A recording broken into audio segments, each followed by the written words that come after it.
Hey there, welcome to the channel. I'm Cindy Daychuck with Queen Bee Creations, and today is part of our 30 Christmas ornaments in 30 days challenge. And I'm using the word challenge because it's a challenge. I don't know why I challenged myself, but I did.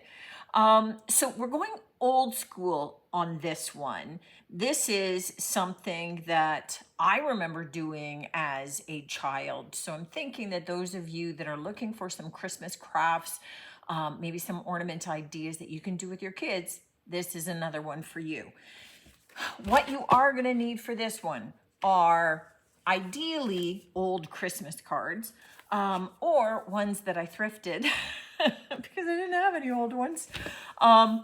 But you're just looking to use Christmas cards that you're going to feel comfortable cutting up. I love, if you're getting Christmas cards, and if you're not somebody that saves them, because I do know people that save them, and that's good too. But I tend, when I get cards, and I'm not going to keep them, but they've got lovely fronts to them, I tend to tear them apart and save them in a craft box, because I could use it again if I'm making cards or crafts like we're going to do today. So all that you need are some old Christmas cards, some glue, a little bit of string, and maybe some glitter. So I'm going to pull you in overhead and we're going to take it from there. Now, these lend themselves well to any shape that you can replicate. We're going to need an odd number of them. You could go 5, you could go 7, you could go 9, probably not more than that. You'd be just driving yourself crazy. I'm going to do 5 and give you an idea of how that looks. Triangles, I was going to say triangular Christmas trees, but triangles for Christmas trees work really well.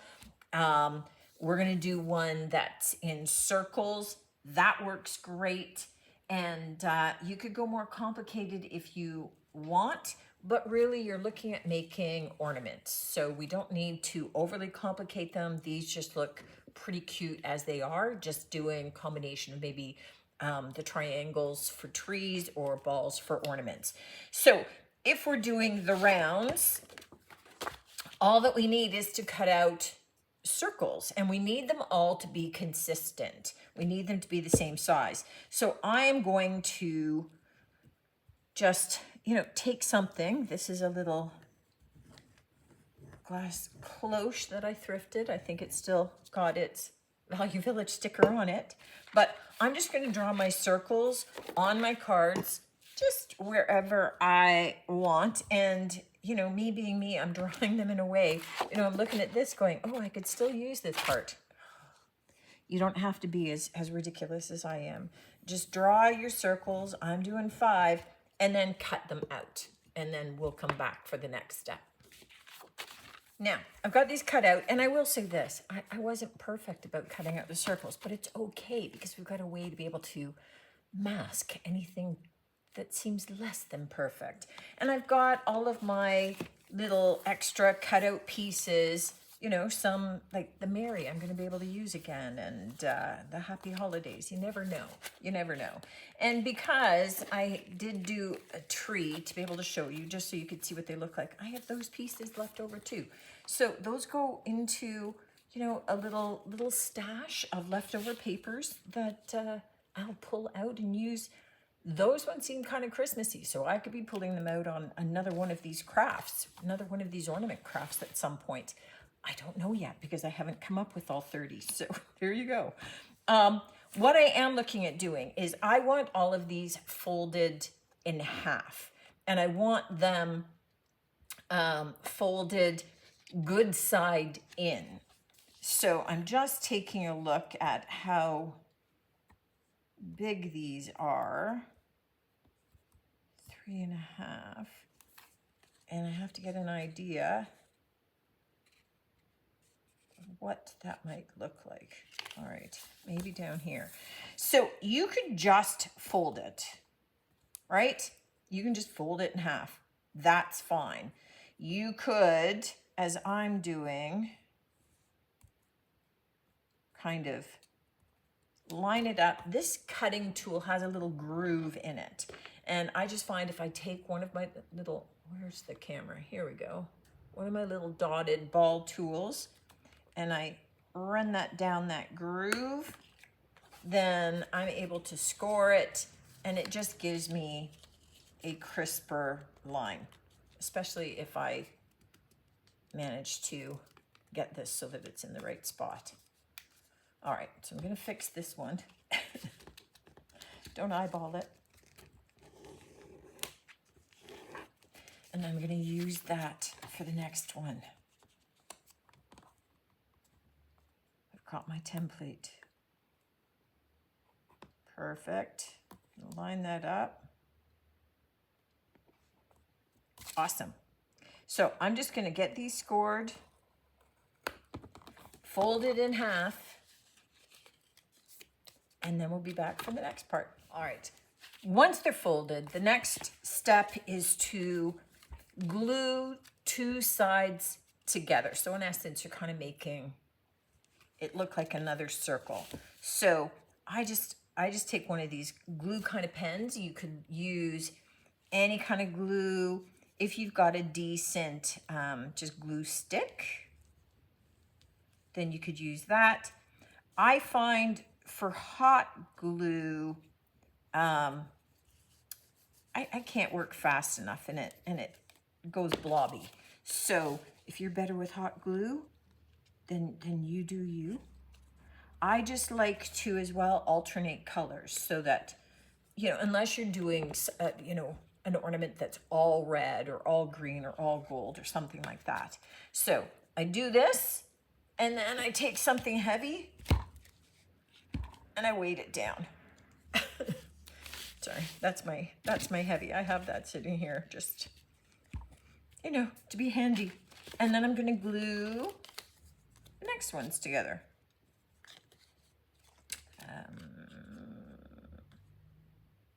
Let me do green to my cream.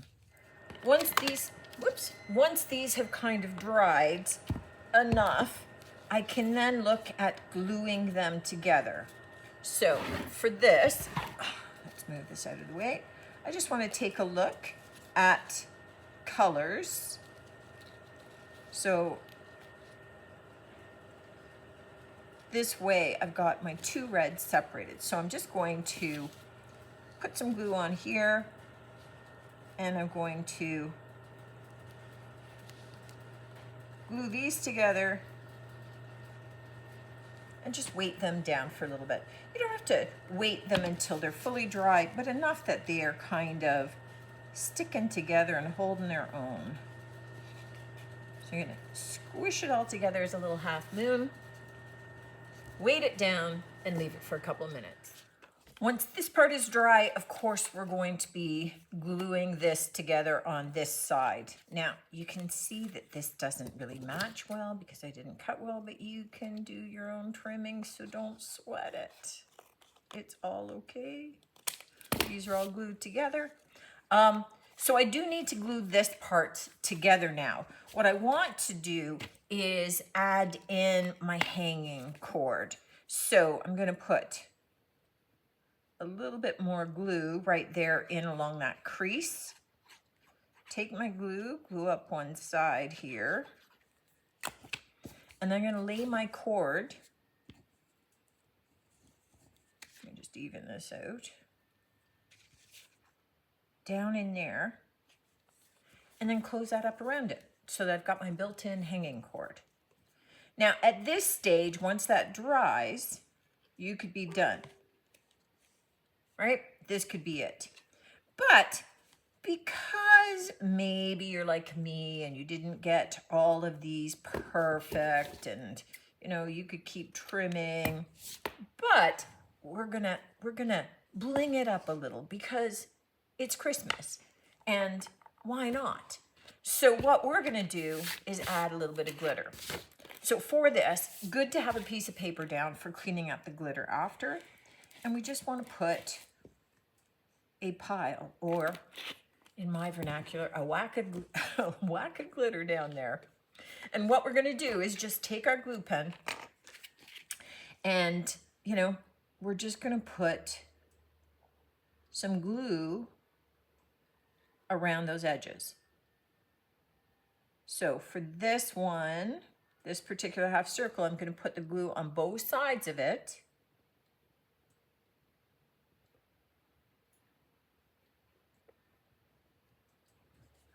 And then I'm just going to dip both sides in the glue so that it's all nice and sparkly and shiny. And then we're going to go around and do that for all the edging. The reason for the paper, of course, is that once that glitter is all done, we're going to pick up our paper and we're just going to put our excess glitter back into the jar. I would suggest that you do that part rather than your children, because if they're like mine, this is where all of a sudden the glitter goes everywhere, or becomes fairy dust and blows in the wind. Christmas is the time for glitter, if ever there was one. If you're going to be doing a craft with glitter with your children, I just suggest that you embrace it and the fact that you're going to be finding it on them, their bodies, and anything you own in the house for the next week or two.